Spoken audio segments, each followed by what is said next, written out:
So, Joe, for Christians who are called into public office, what lessons can they take away from the life and work of William Wilberforce? Well, I think the life of William Wilberforce is obviously very, very instructive for anybody going into public life or political life as a Christian. One of the disappointing and discouraging things that we see so often at the moment when a Christian goes into public life, having confessed or professed a firm faith, is that all of a sudden those convictions begin to be watered down, or they dissipate, or they practically vanish altogether, so that you wouldn't even know that the person was a Christian at all. At least their faith seems to have no bearing, little or no bearing on their views on public policy, on public issues. And of course that's very discouraging, it's very disheartening, and we see it all of the time. Unfortunately, it's a sad fact. Wilberforce, on the other hand, was a man of deep and profound Christian conviction. Now, of course, we recognize that the way in which political life, Parliament worked in those days was somewhat different to the way it opposites now. It was easier to be an independent like Wilberforce and have an independent voice and so forth, rather than dealing with the issue of the party whips and so on. But nonetheless, his character and his focus are very instructive. First of all, Wilberforce did understand that you can't change a culture, you can't change people. In the end, you can't bring about lasting change unless the beliefs and practices of the people, the worldview, if you like, of the people is altered.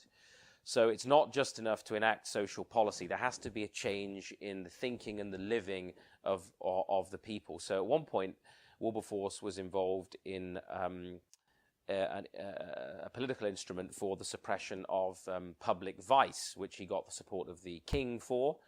And so he recognized that as you encourage, for example, in that era, sheriffs or magistrates to uphold the law as they should be, and you begin to shape people's lives ethically, you can impact their thinking and you will impact their living.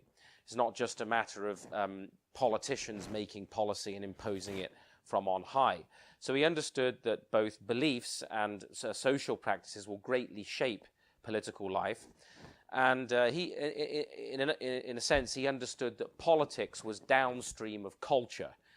Political life is being shaped by the culture more than the other way around. It's not the politicians are changing the culture, but rather politics is downstream of culture. So that's critically important.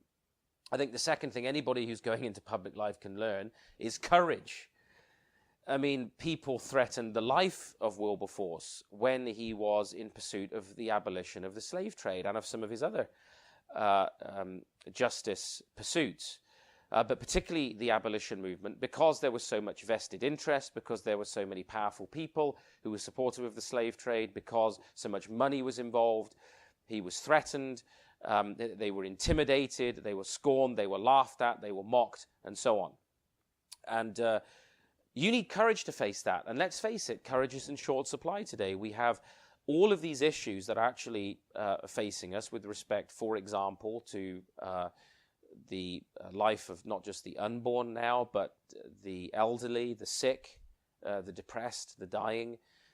We have the radical agenda of gender mainstreaming, which is trying to irrevocably sort of alter our understanding of family and human sexuality. And to stand up to these very powerful movements, powerful lobbies, powerful elites, powerful people in the media, that takes courage. It means being willing to be attacked, to be laughed at, to be shot at, to be considered something of a social pariah today if you even dare to uphold a Christian understanding of marriage and the family and of life and of so on and so on and so forth. That have been the bedrock of Western civilization. Courage. So the Christian worldview, courage, and then there is, of course, determination. It's not just enough to be courageous for a day, for a week, for one campaign, for a short season. Wilberforce committed the entirety of his life with an undying determination to see the evil of slavery destroyed, to see it overturned. And it's going to take a similar kind of commitment from Christians in public life to see the present evils that are all around us. We've got the sex slave, sex trade industry, the pornography industry, prostitution, the one driving the other. It's all a criminal movement, the whole thing, and they feed one another. We've mentioned the abortion industry. We've got the radical gender mainstreaming. That's an industry as well now. We've got all of these movements with power and money behind them, and it's going to take not just courage, it's going to take determination and faithfulness in the fight, in the conflict, in terms of Christ and his word, to see this battle to an end. Those are the things I think we take from the public life of William Wilberforce. There's one thing I would add. It's impossible to see those things, those conflicts, those battles through to the end without a vital communion with Christ. And that is what Wilberforce had.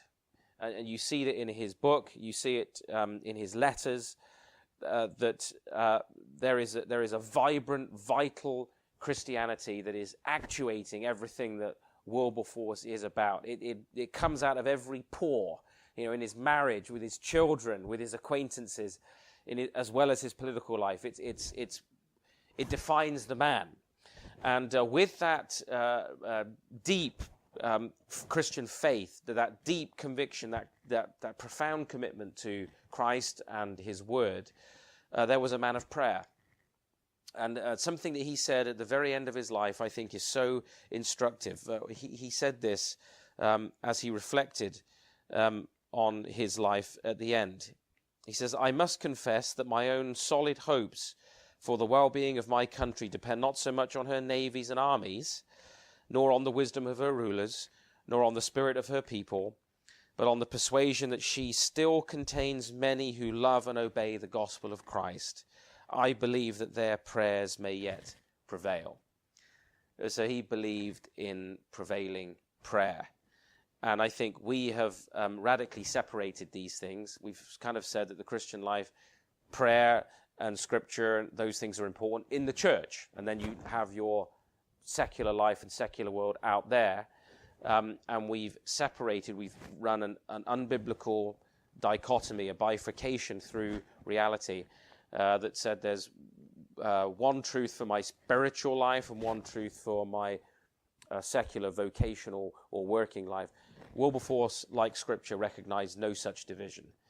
Christ, his lordship and his word applies to the totality of our lives, and bathed in the power of prayer with courage and determination and faithfulness, Wilberforce is living proof that a man can change his times even if he can't do it alone. And so the collaboration that he was involved with, which would be a final key, I guess, for those entering public life, is work with other Christians, partnerships with other believers, people in the church, people in politics, people in medicine, people in law, people in diplomacy, people in the sciences, that they work and partner together in terms of a common vision of Christ's lordship to bring about change. And that was the key to Wilberforce's success.